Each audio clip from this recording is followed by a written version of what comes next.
Death March of Bataan. The Death March of Bataan occurred in June of 1942,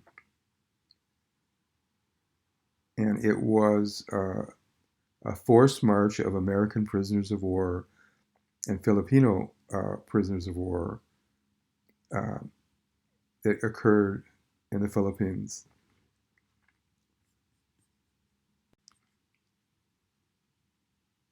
Okay, so the Death March occurred in the Philippines, and I will go over quickly that the Japanese had invaded the Philippines, like I mentioned in other IDs, and they took over the Philippines, and those American troops who were on the Philippines were taken as prisoners, as well as Filipinos who were taken as prisoners. The Filipinos did not want, to be occupied by the Japanese, and so the Filipinos were very strong friends and allies of the Americans. So both those groups of soldiers were taken prisoner by the Japanese military. Um, so it was a shocking thing that occurred earlier in the war in 1942. Um, you see pictures here of American prisoners of war marching, and in this large group, there's also many Filipino prisoners of war marching under grave danger from the Japanese guards. Uh, to be a prisoner of war of the Japanese was a very difficult position to be in. The Japanese culture and military of that time um, thought that anyone who surrendered was a coward, therefore they could be treated horribly, and much different than cultures of many other countries in which prisoners are supposed to be treated with some form of civilized behavior. But the Filipinos were treated very badly, and so were American prisoners, and not just at Bataan, but throughout the whole war.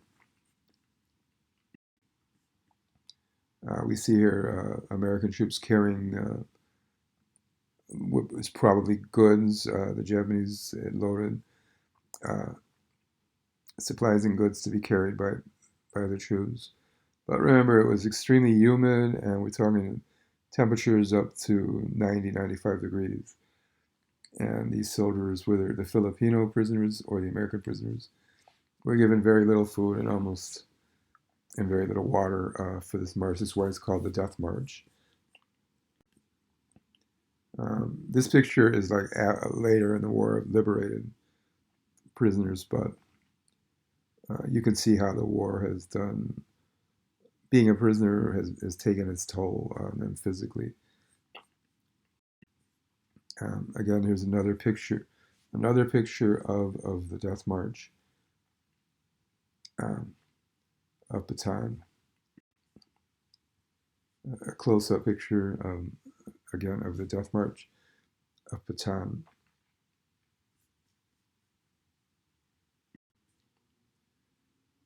There were, especially in that era, shortly after, there were some movies about it. Bataan was one. Another one is Back to Bataan with John Wayne and Anthony Quinn, a very good actor. And this movie is really about, you know, the underground in Bataan and those who are prisoners of war also in Bataan. Um, this particular movie won an Academy Award called The Bridge on the River Kwai. This particular movie isn't about Bataan, but it's about prisoners of war, American prisoners of war, English prisoners of war, and there's an American there too, who are forced to build a bridge under horrible conditions as prisoners of war, prisoners of the Japanese.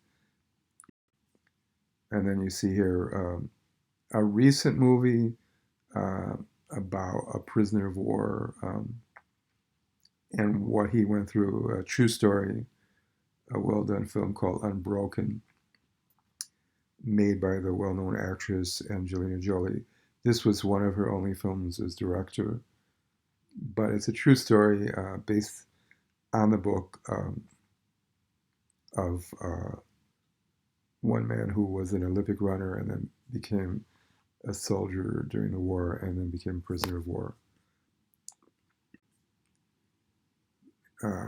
Here's a picture of survivors of the Bataan Death March, obviously years later.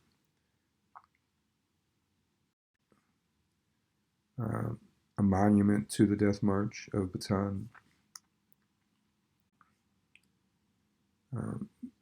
This is some description that is interesting to read. So it says the Death March was important for many reasons. It showed Japan's militarism and also the attempt of Japan to be a world power. It was a world power, but a brutal world power at the time. It talks about the brutality of the Japanese inflicted upon Filipino and American soldiers only created more tension. So this is talking more about the larger strategic points. It says, as a result of the treatment, Americans directed their hatred towards the Japanese, resulting in future conflicts. Although that is, in the long run, it's very interesting to know, and I would disagree with that.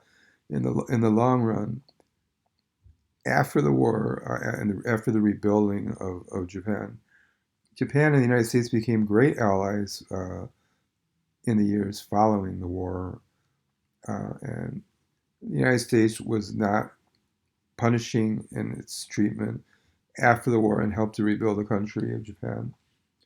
And thus it created a great friendship.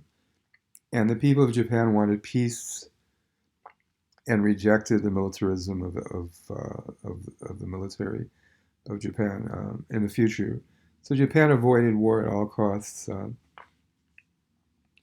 it became one of America's strongest allies today.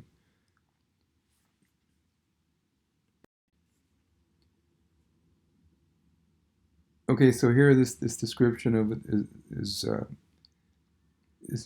correct in many ways. You have closer to 10,000 Filipino soldiers died, and about 1,000 American soldiers died, but many American soldiers died after that in the POW camps. And we're, drinking poisonous water, like it says. And after the march, were sent to prison camps, which would die later. So those who survived, came back to tell the story.